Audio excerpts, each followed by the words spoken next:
Thank you, guys. I am super excited to be here, to be talking. So thank you. Thank you all for coming here. Thanks for being here. As we said, give you a little bit of background. I kind of do a bunch of different things. I come from a background actually in live video. So I used to do video for tours and video directing and video design. From there, I helped start SALT Conference a few years ago. I'm the experience director, so I overlook all the production, different experience aspects from lobby design, branding, different things like that. And then my wife and I co-own a company out of Atlanta, a studio called Meptic. So we focus primarily on projection mapping and then interactive media, which gets into really fun things like playing with Microsoft Kinect and some of the stuff I'm talking about today. Which gets me to where we are here, is the maker movement. So this is something that is just like out of nowhere has popped up over the past few years. And this is something that's just so fascinating to me. And I want to talk a lot about today, sharing some resources with you guys. Things you're already going to know, some of the ones you've already seen, but I'm going to kind of go over things, pull places from different places I find inspiration for some of this, talk about what this is, what does all this mean, what does this mean for the church? That's a really huge thing, is I'm going to focus on the end on a couple key technologies that I think are really awesome, that I'm really passionate about. And I'm going to share some applications and some insight into kind of how I got into those, how we are able to leverage those technologies and different things. So as I said, the maker movement, it's kind of a new thing that's popped up in recent years. You know, it's kind of everywhere. Here's an article from the Huffington Post. What is the maker movement? Why should you care? You know, Scholastic, why the maker movement? Why should you care?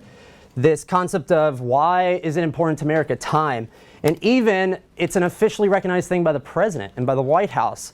And you know, I found this really good quote that kind of sums up what this is.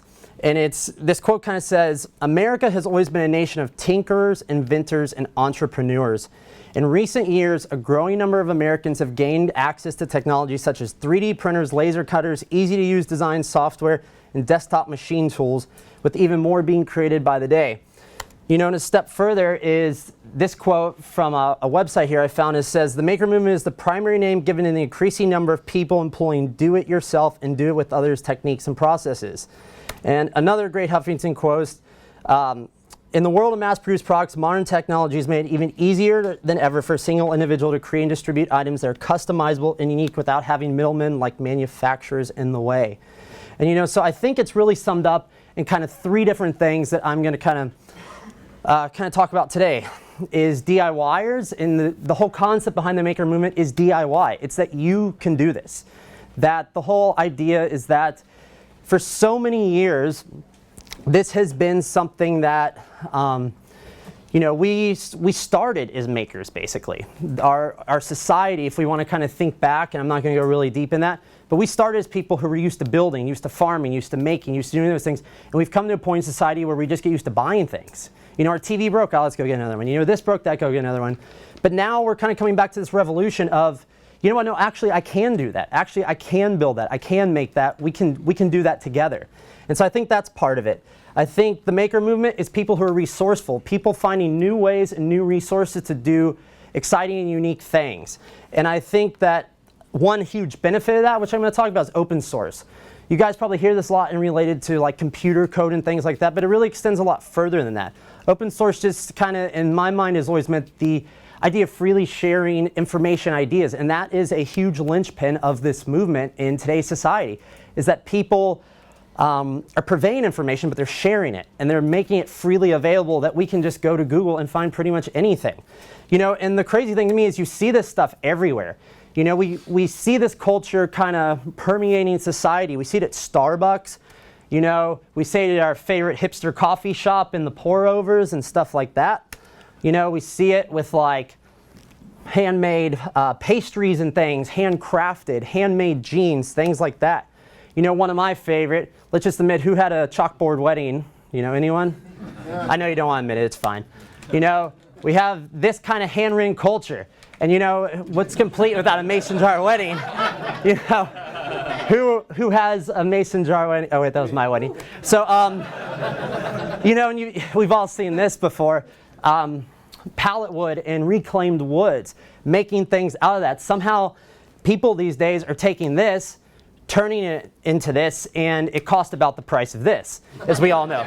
So somehow it's working. But, you know, you all get the point that this is something that is really permeating society probably more than you realize.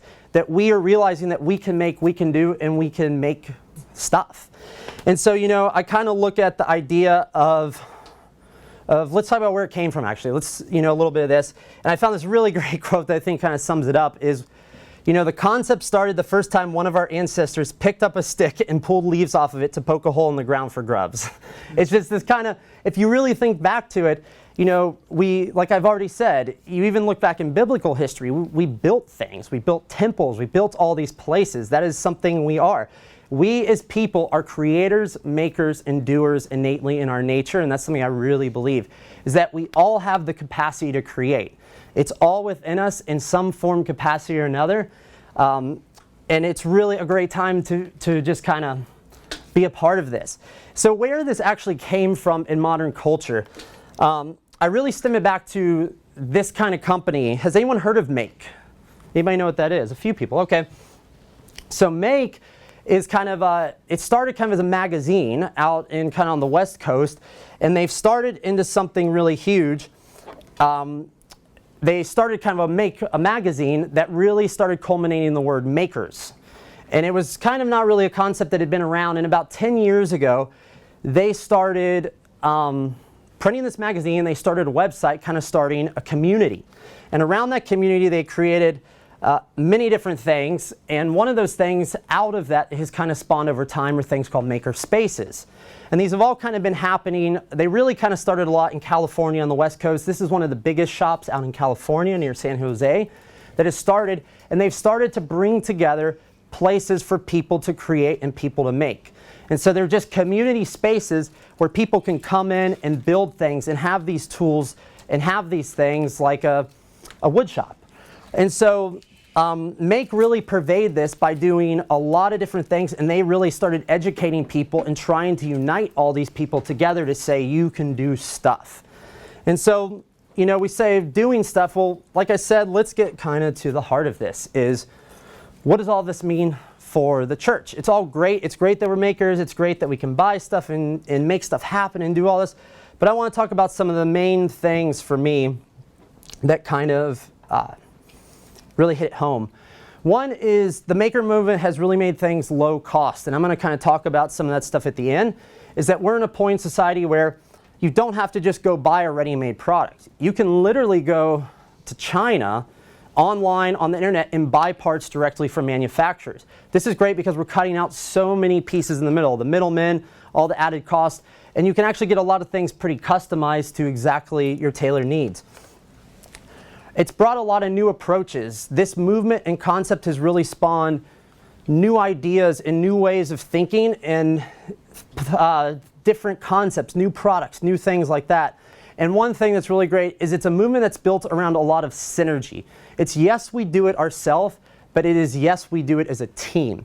And something that I think really applies to the church market is the concept of unity and being a community and bringing people together. And there's something to be said about something, let's say like a set design. When you get a bunch of people together and instead of just going and buying something, you put it together, you make it, you build it, and you revel in the fact that you guys did that. There's accomplishment and there's ownership in building and making, in my opinion. So let's jump in and kind of talk about some different tools and different things like that.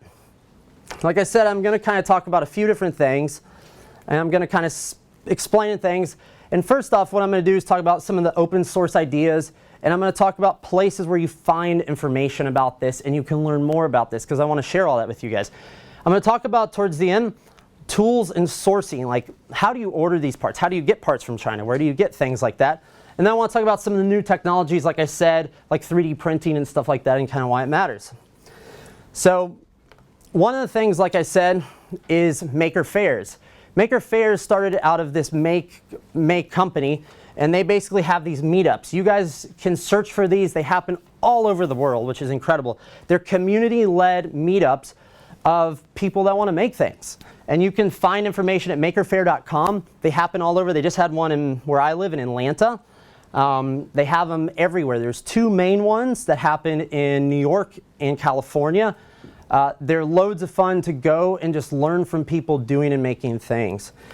That stems from Make Zine, which is the original magazine. It's a great website to go and learn. They have everything from ideas on technology to crafting to fabricating to building to lots of different things. Like I said, makerspace.com. This is a place where you can find these things called makerspaces that are in lots of communities, more than you would even realize, that are places, they're community places. Some are free, there's certain cities that libraries are sponsoring them even, and there's some that they're paid memberships. And you can go to these places and they have tools like 3D printers freely available to use and things like that. Something that's been really great in the Atlanta area for me is a site called meetup.com. It is not a dating site, but it's actually a site for finding people with common interest in meetups. And like in the Atlanta area, there's a bunch of different really great meetups, a lot that have to do with like code and technology, computing, fabricating, set carpentry. I've found quite a few different ones and connected with some different people through this website. It's a really, really great resource.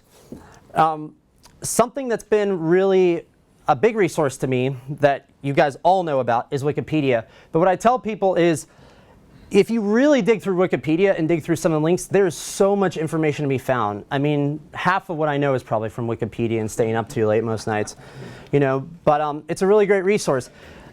Pinterest is a fascinating thing to me because it really brings a lot of this community together, because a lot of us are visual people, and I actually have tons of Pinterest boards. That's actually my account, you can see.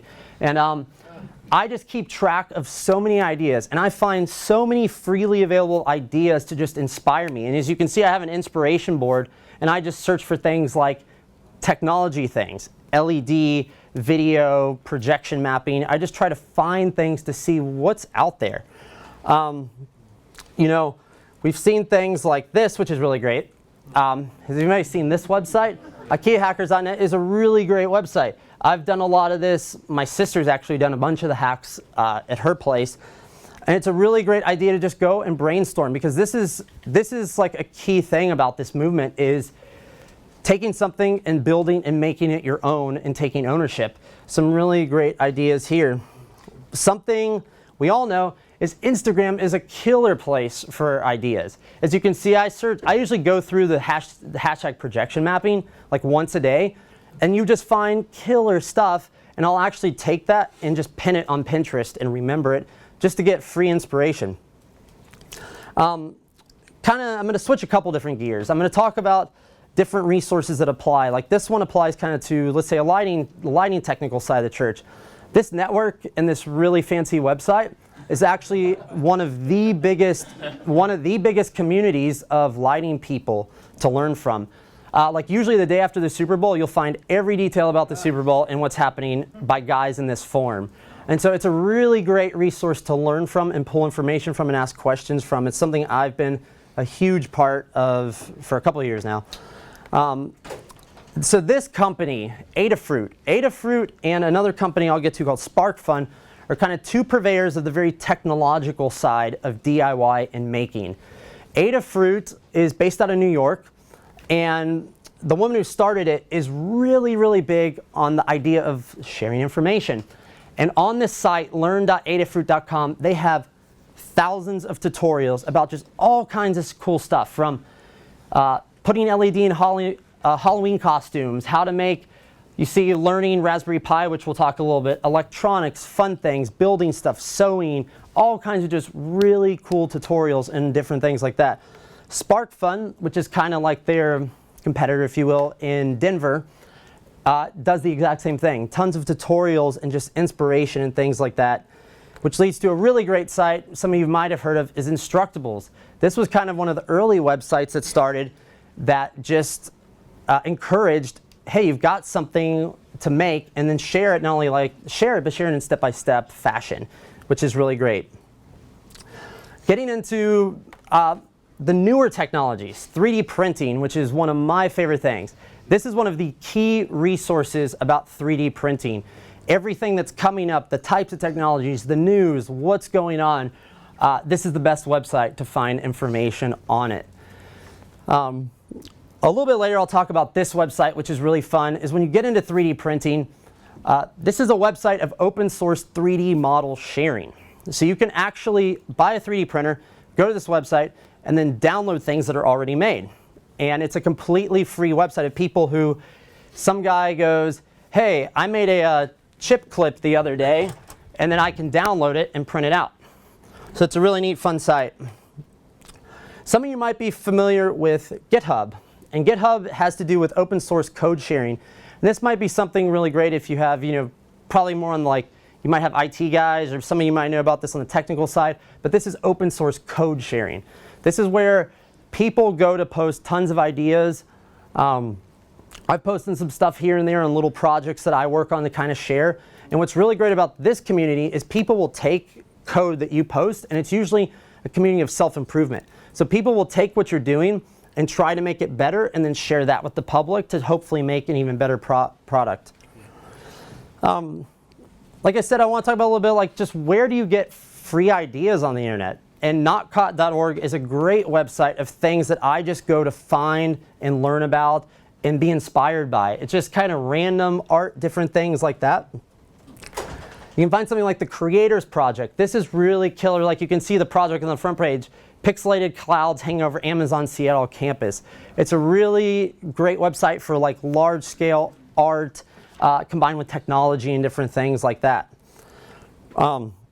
This is Colossal, is right in the same vein of the last side of the Creators Project, which brings into perspective some really great large scale art that people kind of share some different ideas on, things like that. And this one is really fun. This is kind of really on the geekier end of things to learn about. This is called Creative Applications. I got scale wrong there. creativeapplications.net. And it is people doing stuff with code in really artistic and really creative ways that there's stuff on there that just blows my mind. I check that website probably every few days. Just a really fascinating thing. So I want to talk about some of the different tools now. That's just kind of where you find ideas, some different things, what inspires people, where to find free ideas, things like that. So I'm going to share some different tools that, starting with different software ideas and things that are completely free, completely open source, that do different things. So I'm going to talk about one off the bat. And some of these different things, the thing I want you to hear is that I'm kind of speaking to so many different areas of how this applies to the church, and I'll kind of try to speak into some of those more specifically. Like this is a program that's completely free made by Apple called Quartz Composer. It's been around for a long time. Apple makes it. And it lets you do all kinds of different things, like interactive visuals and interface prototyping. And so what does all that mean? Well, the cool thing is this was something I kind of picked up on the side years ago, just as kind of a side project. But what I tell you is it's completely free. And I bet you have people kind of in your churches or people you might know that if you just give them this is something that people, once you start playing with it, you can just make cool visuals and art and things like that. So let's say you have somebody up and coming that is interested in technology and they want to learn how to code. This was a language developed by MIT called Scratch. It's completely free for Mac, Linux, Windows, different platforms, and it's how to code without coding. And they actually made it to teach kids how to code for future generations. And then it basically was shared freely, and it blew up. And it is used by people much more than just children these days. And it teaches people all over the world the basics of how to code very easily with very visible principles, as you can kind of see there. I'm going to talk a little bit, two little things. I'm kind of starting off on the high end, and then we'll kind of move back down. There's a free language called Processing, which we're actually using a little bit of processing here at SALT.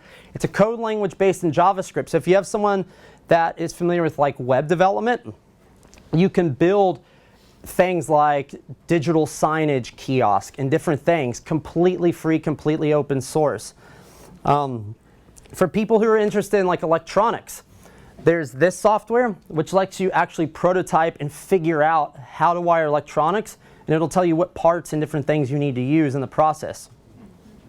There's this really cool app. Again, this was kind of something aimed at children that took off, and people use it all the time. I use it. This is something where you can actually design circuits and digitally test them online. So I've actually worked with some people at some churches in Atlanta that use this, and they've kind of got some kids in their youth picking it up and playing with it and learning about electronics and teaching them how to build electronics things. There's some really neat things with a company called Autodesk. And Autodesk started by making 3D software, but they have really gotten behind the maker movement, and they have a slew of really cool free apps. I'll talk about some of them a little bit later that involve 3D printing, but they have some really neat apps that you can just go play with for free. So talking about some of the productivity stuff, like how does open source affect productivity? Well, we all know about something like Google Docs. We all use it all the time unless it's down like last week. But then, you know, there's been some different versions of that. One of the most popular is called OpenOffice. Just like Microsoft Office, we have all the apps. Everything's completely free, completely open source. There's another one that looks completely different called LibreOffice. That was basically a split of that, basically the same thing, both completely free. So in terms of like, let's say like, how does this affect like music and audio and things like that? Well, YouTube has a completely free audio library of tracks. I've actually used this for quite a few projects. It takes a little bit of digging, but it's open source and free rights. There's different usage rights depending on the tracks. Some artists don't want their music used for certain things, stuff like that. But it's a really great resource of just people creating music and sharing it. Vimeo has a little bit of the same. Vimeo has, you have to search a little bit more, but Vimeo has a huge free section in their music library of people doing the exact same thing, creating and sharing.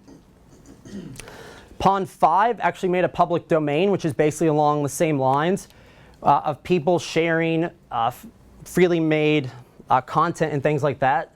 As you can see, spanning footage and audio and images and different things like that. So in the vein of audio, some free resources that have developed in the past few years is a really killer app called Reaper. It's an audio editing digital audio workstation application, completely free. They do sell some upgrades, but again, open source developed audio application. In terms of like the image and visuals and graphic design, you know, a program that's come a long way over the years is an application called GIMP, which is a lot like your Photoshop. It's really improved over the years just in terms of the flexibility. It's available for about every platform out there, completely free. An application like Inkscape, not open source, can't remember now, blanked out, but it's a Mac PC completely free like Illustrator alternative, which is really awesome. If you're talking about like diagram brainstorming, those things, a program like OmniGraffle, Draw.io is a really killer one. It's web-based, and you can actually go in and build different kind of vector diagrams and illustrations and things like that. If you have people working in kind of web and IT, Proto.io is kind of like Draw, but it allows you to prototype like website interfaces and mobile application interfaces and different things like that, which is really cool. Google bought this app. It used to be a different company called Form, and it's for building and testing like mobile development. So if your church is trying to build a website or someone you know is trying to get into it, it lets you actually figure out how it should work first. Completely free application that Google's made. You know, we all use this app, as we probably know, SketchUp. But SketchUp kind of has some alternatives. There's a program called FreeCAD. Again, just like SketchUp, some pros and cons to both. This is a little bit more difficult learning curve in my opinion, but completely free, open source developed, all platforms, things like that. So 3D designers, people doing kind of animation and things, this gets a little bit of 3D printing. So this website is killer, Tinkercad. You don't have to know anything about how to make a 3D model or design anything in 3D. You can go to this website and figure it out. It is really awesome and really simple to just make stuff. And where I'll get later is how that ties into 3D printing. This has got to be one of my favorite open source apps. Has anybody heard of Blender? A few people. All right, cool. Blender is like Cinema 4D. It is a motion graphics application. It is completely free and has an incredible community behind it. It branches out into a lot of other things, but they started with trying to build a team of people who decided we want to build an open source affordable alternative to do 3D stuff. This app is so well developed because it feels just really well done. It's really powerful.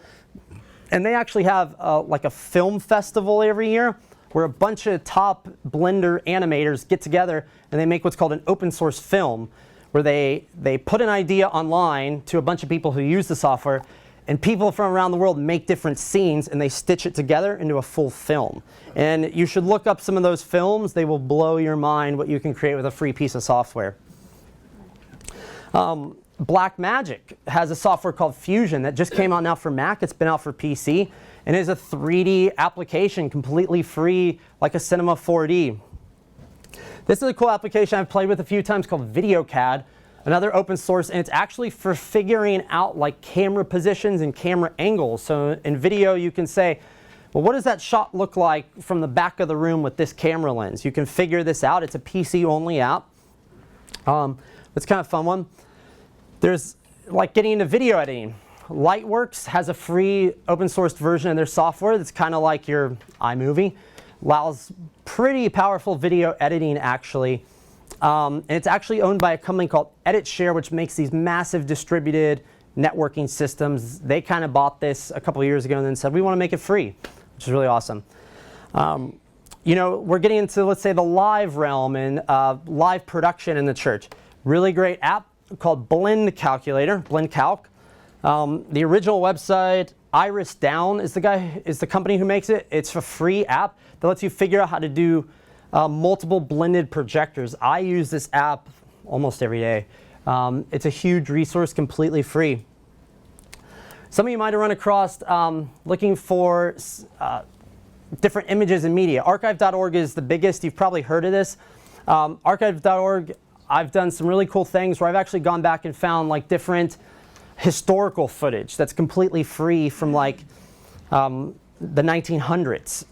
You kind of go, what's that for? Well, I kind of made some interesting artistic videos for a band using some cool old like nature footage that I found in here in black and white film that's completely free. OpenVideo.org is people who've started a community to open source and share video content freely. So we get into, like I said, live production. There are open source alternatives to doing lyrics in churches, to MediaShout and ProPresenter. One of them, and one of the bigger ones, is called OpenSong. OpenSong is a little bip more on the limited side, but it does all your kind of basic functionality. There's one that I can't still figure out how to pronounce the name. Quella. And basically this supports like lyrics and functionality, Bibles, stage display support is all in this completely open source. And probably the most kind of well-known and most developed is one called OpenLP. This one is developed for Mac, Windows, stage display, Bibles. Does a lot of the functionality that some of these other apps like a ProPresenter and MediaShout have to offer, completely free. There's one app in the live video world that's I haven't played with much, but some guys I know have been testing and tried completely open source, free video playback software that broadcast television people are using right now. And it's completely community developed and community shared. You can go check it out. There are even free tools to do things like projection mapping, kind of like what we did last night with the polygons and the different dimensions and projecting on things like buildings.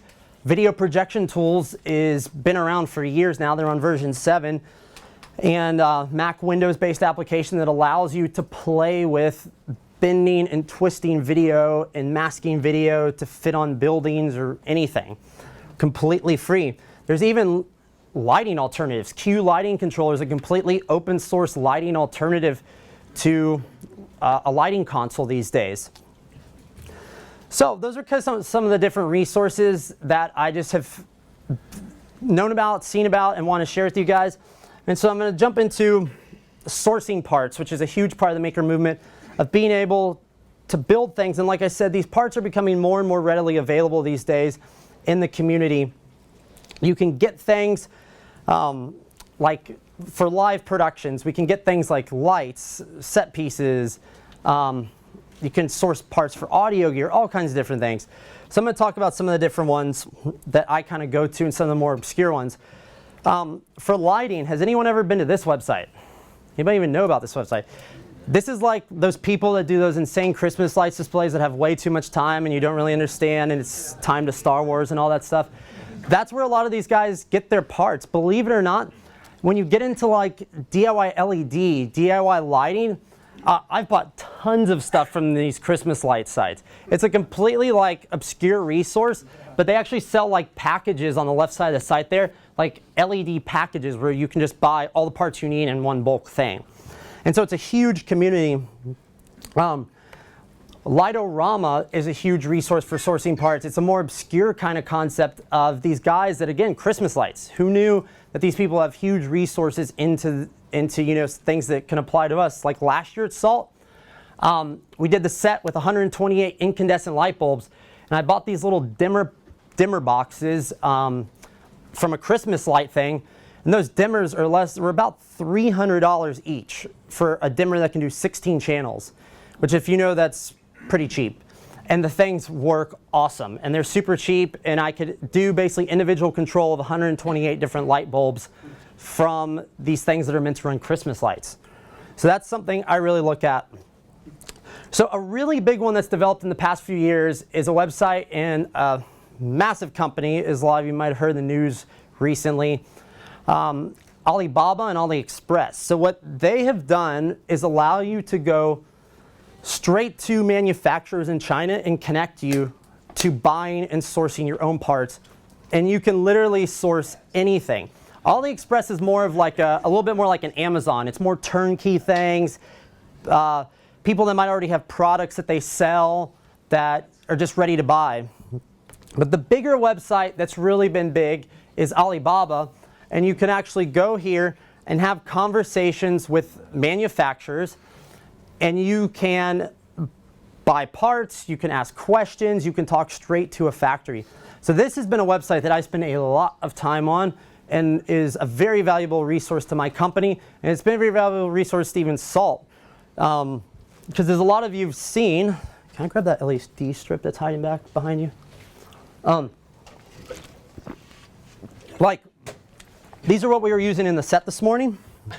I just bought these about 6 weeks ago, straight from China. And these strips are about $40 a strip. And so these things are basically dirt cheap. And this is what is really great, is you can go straight to a manufacturer and say, I need something like this. Do you have anything like this? And you can figure it out and buy it, and you can get custom modifications. Like I had these diffusion on it set to a certain type that I wanted, and they made it happen.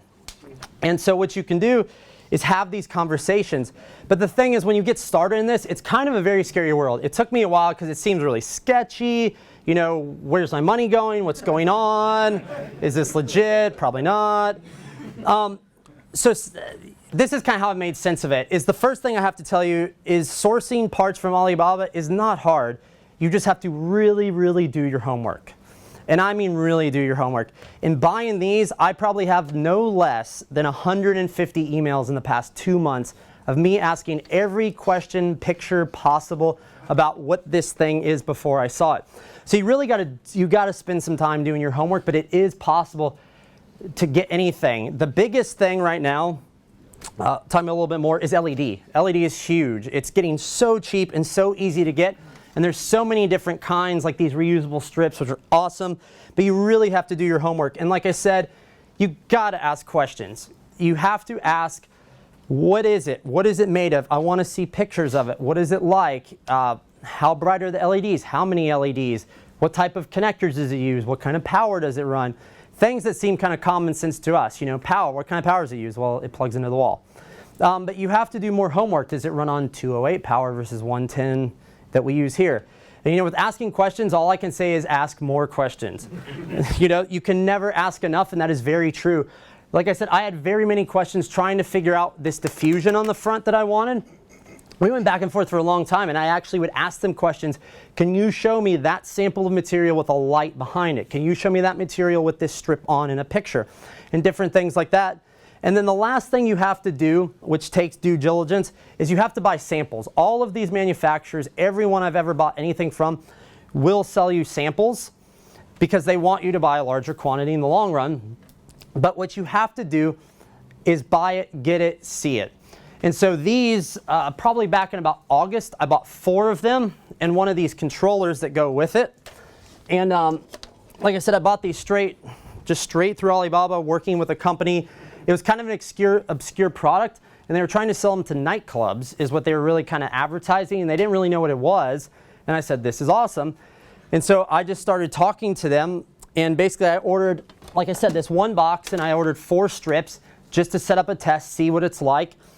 And once it actually arrived and it was a real product, that's when you go back, and then, you know, once that happened, I made some tweaks. I said, well, I don't really like how this works. I didn't really like how there were some things about these mounting brackets I had questions about and concerns about, and I went back and asked more questions about that, and things happened. And in the end, I ended up we bought about 100 of these in all, but it's really awesome. So it's not something to be kind of afraid of. It took me a long time to jump in and say, okay, this is awesome. But since then, I have been buying, like with our company, we've bought tons of LED technology. I actually bought, they just got to my home this week, the Mac Aura lighting fixtures we're using in the main room, like all those LED washes.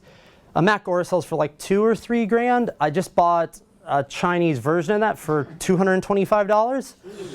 So whether it works or not, it was cheap. So I got a deal. So, but there's things like that. Like I bought a sample fixture just to see, is this legitimate? Does it work? Could we use more of these? Could SALT benefit from these in the future? It's just something you really got to do homework on. There's some things in Alibaba when you do your homework and you kind of read some about it. There's things like they have verified suppliers. I only buy from verified suppliers because those are people that basically have insurance on them. So if something happens, the parts are insured, things like that. And then I always only buy from companies that let me pay on credit cards just for the sheer safety of it and things like that, because I don't want them going into my bank account, things like that. But it's a huge resource, and you can find some really great things on it like this. And I think LED right now is probably one of the biggest, hottest things coming out of there. These, I just started searching for LED strip. That's all I started searching for, and over a couple months of searching, came to finding these and love them. So yeah, so that's kind of some of the main different things. So I want to spend kind of the last bit of the class, like I said, is talking about all the different technology. So there's really 3 main technologies that I just think are really cool in the maker movement and really cool and apply to the church. And the first is what we were just talking about, is LED technology. We all know about things like LED strips.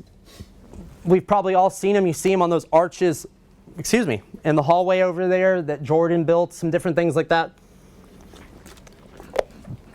LED strips are one of the biggest things. I just want to tell you and share about some of kind of the parts and how they work and things like that. Because this is just such a hot thing. LED strips let you do all kinds of different cool things. This picture up here, the squares, was the first year of SALT. We built these panels out of wood and LED strip tape, and we built that entire set for literally just a couple $100. It was just wood and fabric and LED. This is an event I did this summer, Hillsong Conference in Sydney, and all those LED strips, what they did is they went to Alibaba, found people to make custom LED strips and custom lengths, and had all those different swirls you see made. So it's a really cool technology because it lets you do some really cool different things. LED comes in different shapes and different forms. It comes in LED strip tape, which is really the most popular and most common right now. But it comes in some different things that look like Christmas lights, pixels. And the neat thing is they let you do some really dynamic things. Like you saw the strips I had here. That picture there is something I actually built for my wedding. It was a 60 mason jar chandelier that every mason jar was a pixel. And every pixel's color could be controlled and mapped and synced to dances and things like that. So what I'm saying is what's really cool about LED right now is LED is making video and pixels tangible. And that is what is so fascinating to me.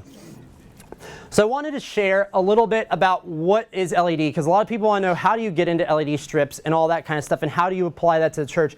Because LED strips are so low cost. Like the ones that are in those arches by the Idea Lab, all those LED strips, each roll of those with a power supply was like $10 a roll. So just those white lights are really simple, really easy. You can use them in set designs and accent lighting. People use them in their kitchens, in their cars, all kinds of different places. It allows you to put and bend and make light happen in lots of unique places. So when you start researching LED, there's kind of 5 different things that quantify what an LED strip is made of. The first is the LED chip itself. All LED strip tapes have LEDs in them.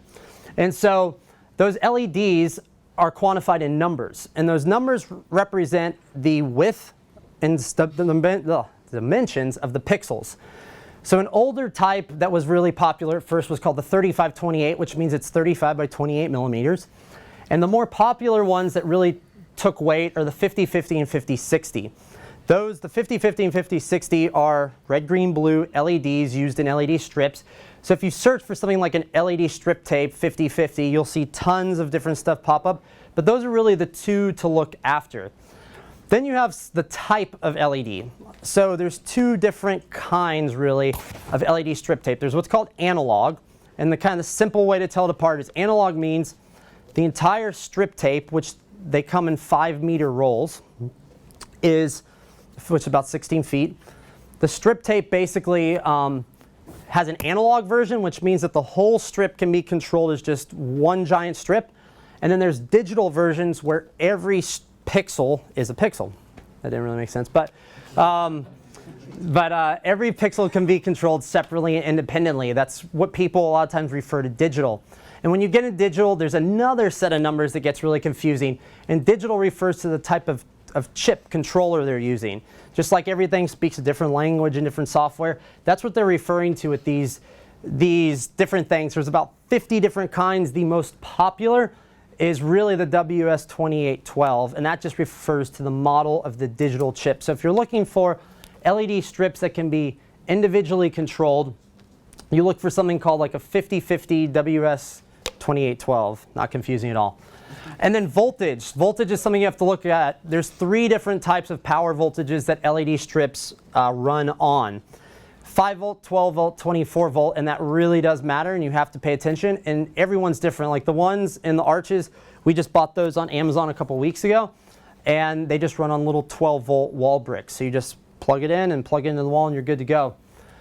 The next quantifying thing when you look at LED strips is how many pixels are there per meter. Like I said, this stuff comes in 5-meter strips, and in that 1 meter, there's different densities of how many pixels they pack in. The most common is 30. The highest is 144, which is basically a pixel next to each other, next to each other, next to each other. And cost is driven up by the more pixels you have. And finally, there's different types of IP ratings, which is how waterproof they are. Usually the only ones I buy are IP65, IP66, IP68, which basically means they can all kind of get wet by a mist. You can't submerge. IP68, supposedly you can submerge. I've never tried. But yeah, so I'll kind of jump to this.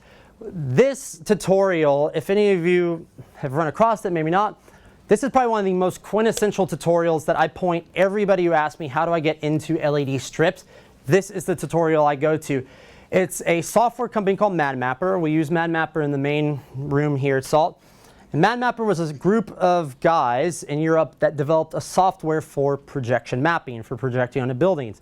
But again, in the spirit of open source, they started this whole thing called MadLight that lets you take video and convert it to lighting data, DMX and ArtNet.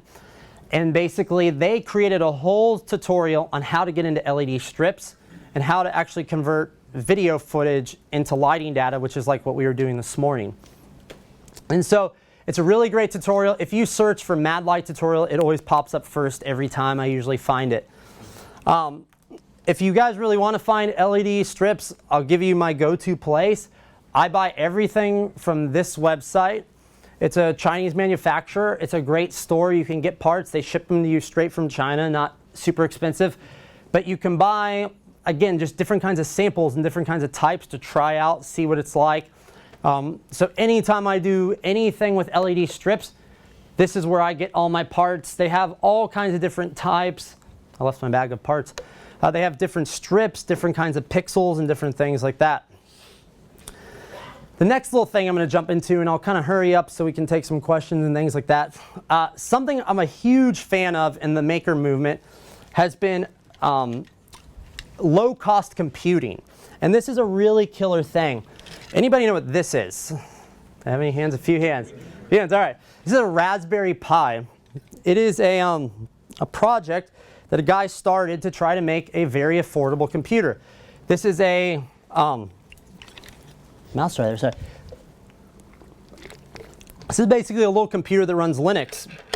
There's some different versions, but I'm going to start with this little guy called an Arduino, because this was also a huge catalyst and proponent of the maker movement. This was a guy in Italy teaching at a college, maybe about 10 years ago, that said, I want a way to figure out how to teach my students how to code. So he started making these little $20 to $30 circuit boards. What these circuit boards let you do is very easily program and make things. For instance, this is a little project I did just for fun a couple months ago. It's a little arcade button controller that's been 3D printed that allows me to control ProPresenter.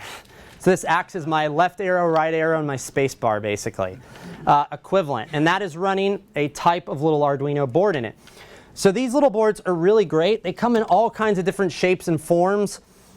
There's people that do these boards. They have different boards that you can actually sew into clothing with conductive fabric to make things like this LED dress.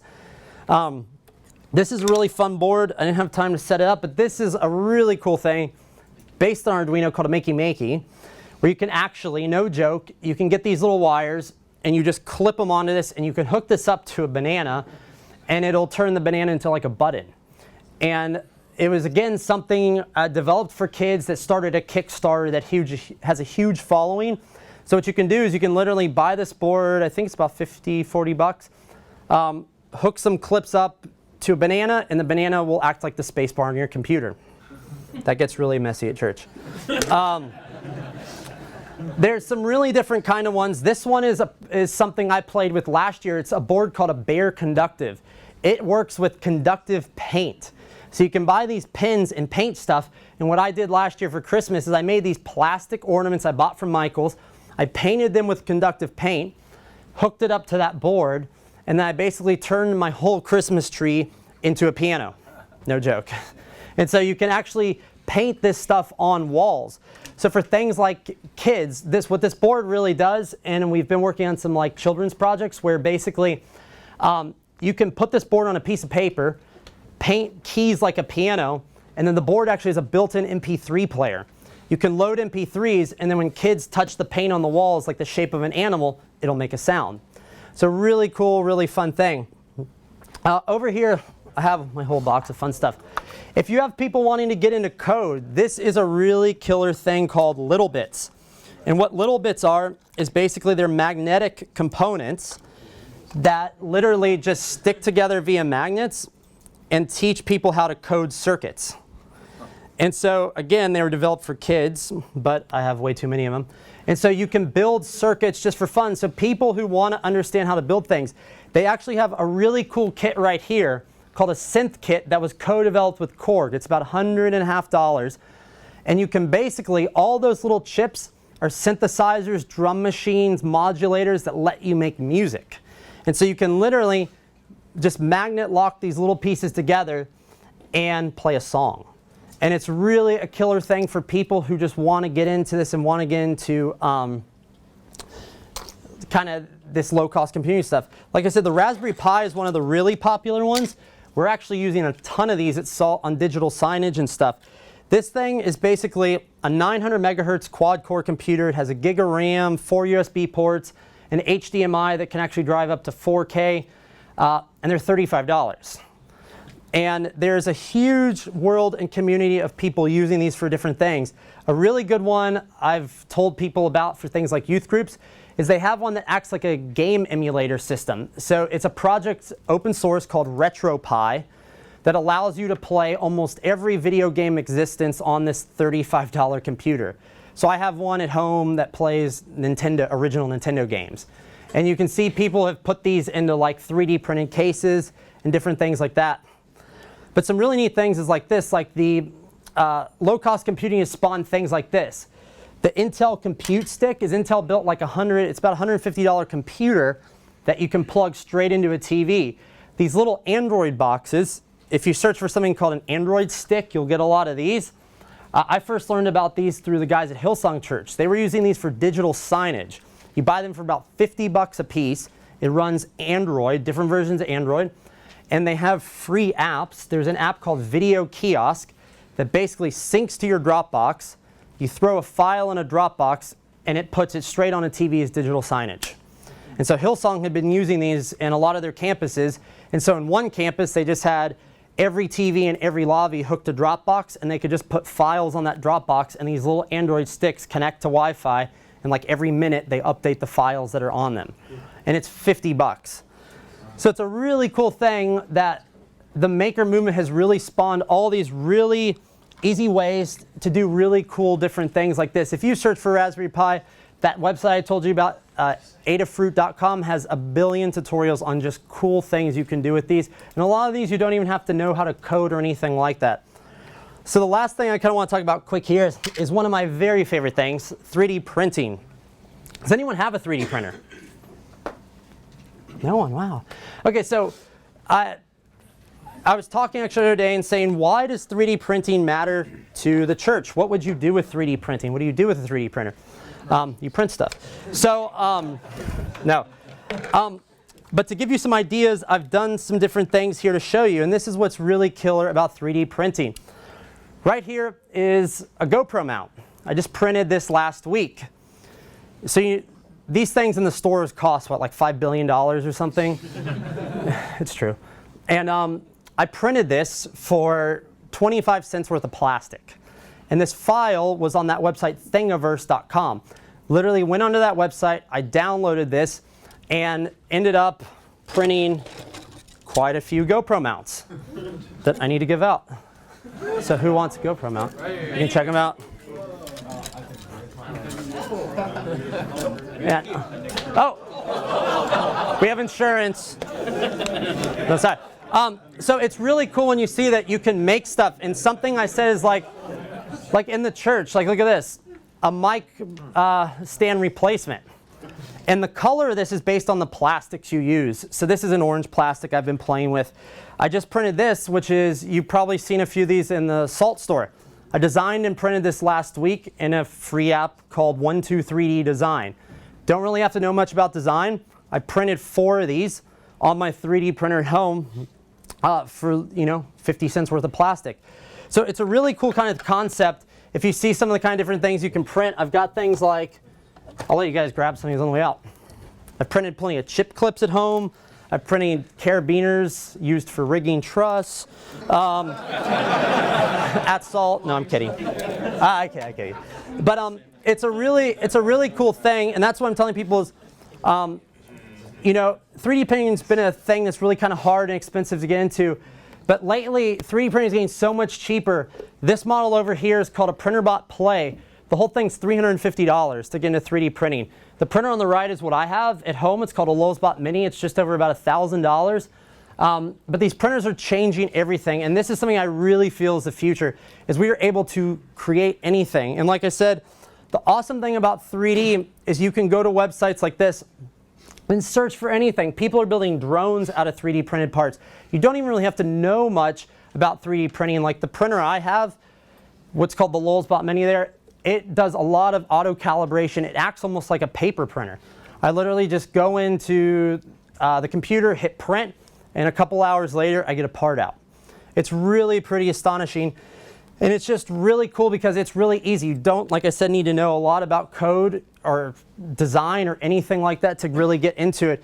But this is something that's really going to shape the future of the church because you can start just building, making, and doing different things like that pretty easily. So like I said, the maker movement, to sum it all up, is really these 3 things. Open source, sharing ideas, getting information out there, sourcing tools, doing it yourself, finding things, and it's really upcoming technologies. These are the people right now that are purveying things like low cost, being able to make things open source, different parts like that.